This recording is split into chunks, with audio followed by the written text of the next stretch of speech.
Hi,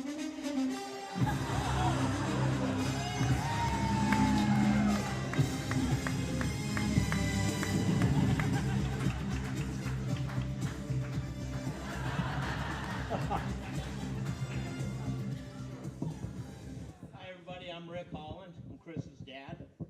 Um, I don't have. It's going to be kind of hard to follow up on that, but I just want to say, Chris, we love you, and we're very proud of you, me and your mom. We're happy that you met this sweet and wonderful woman that is going to make you happy for the rest of your life. Welcome to the family. For you guys, I'm going to miss all you guys because you're going to be at his apartment now and not our house. And I'm not going to hear about Brett tackling anybody or wanting to fight. But the good thing is we can clean the furniture and the floors, and it's going to be nice in there. So Rachel, welcome to the family, and Tim, welcome to the family.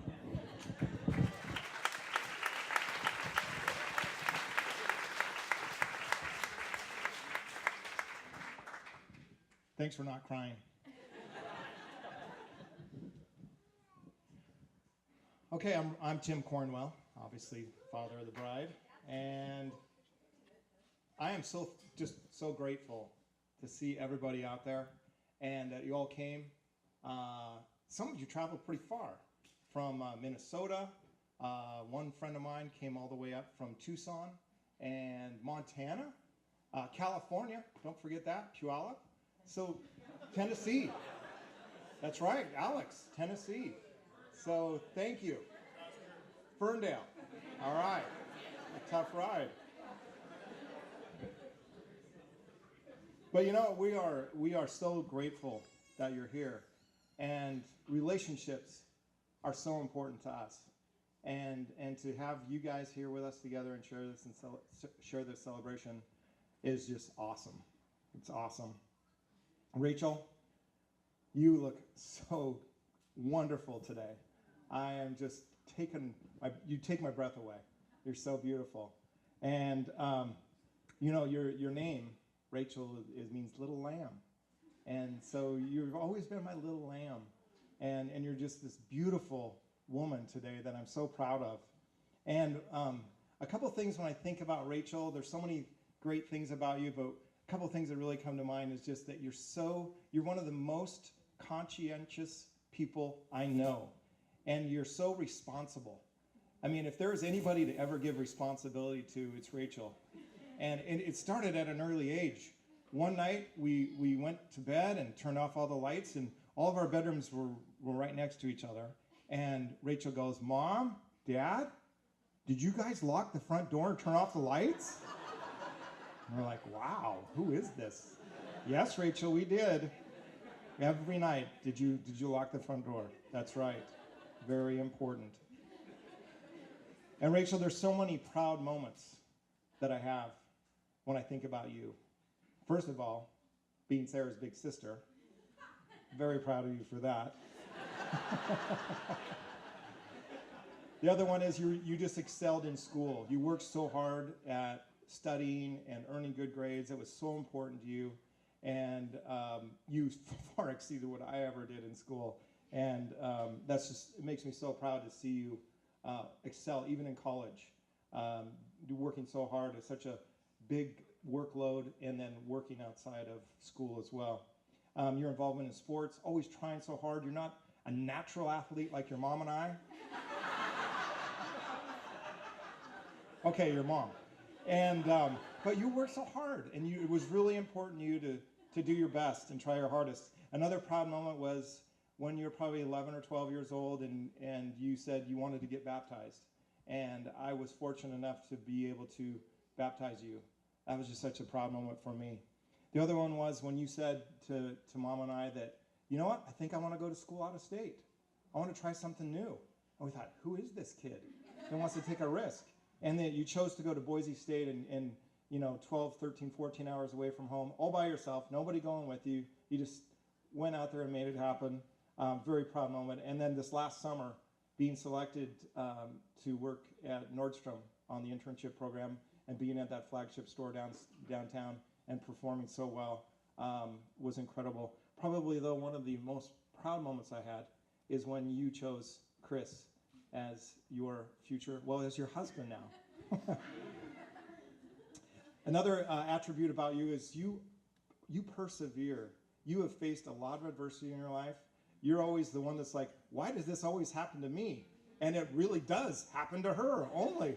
And but I think about little things like when you were learning how to juggle, and you one of her school projects was learn how to juggle.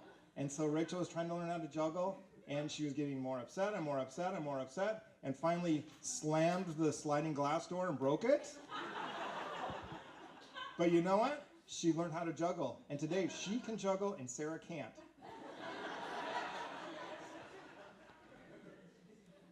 The other one was Boise State, the perseverance of Boise State. There was a night that we were on the phone with Rachel. She's having a really hard time, and she somehow tripped, fell off her bed, and broke her finger while we're on the phone with her.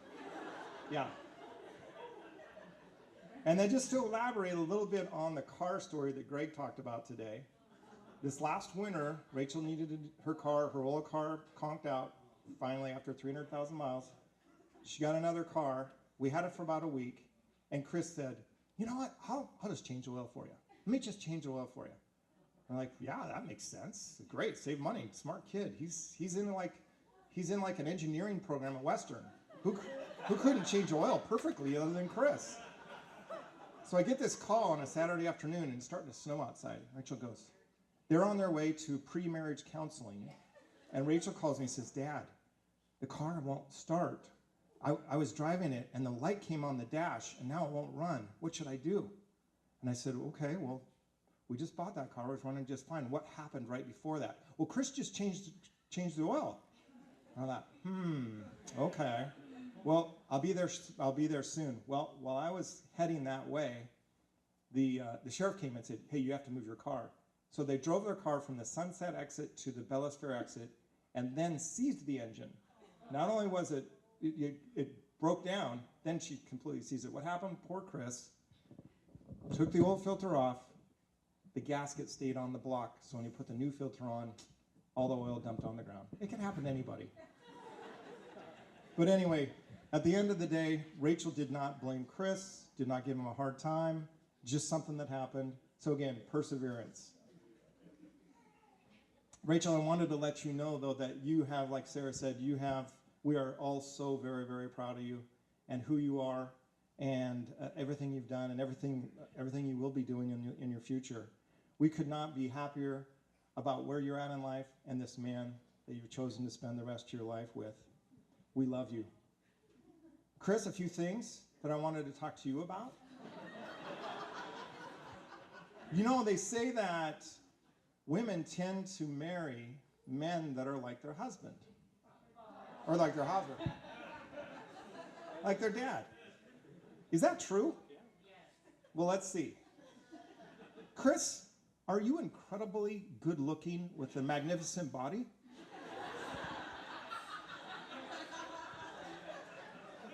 Do you like to work on cars? Do you like BMWs? Do you like to watch car videos on YouTube? Yeah, okay. Do you fall into a zombie-like trance when you're on the computer or watching TV? Interesting. Are you incredibly patient and understanding? Are you a genuinely good person who is honest almost to a fault? Do you honor God, your parents, and your country? Do you love Rachel as much as I love Rachel? Well, I guess we are a lot alike. You know, Chris, we're really happy to welcome you to the family.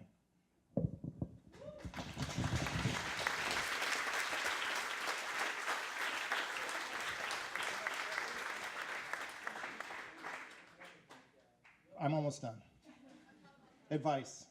My advice for you guys is don't run from fear or failure.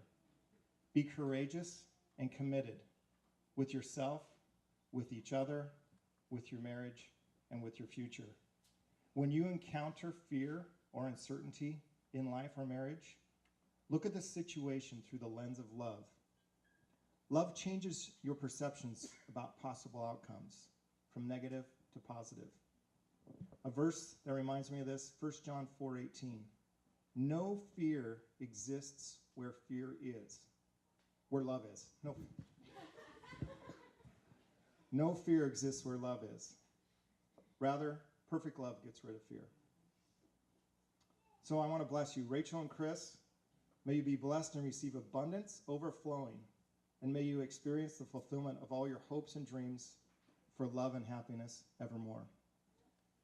I'd like to propose a toast to my daughter and son-in-law. Love and happiness forevermore.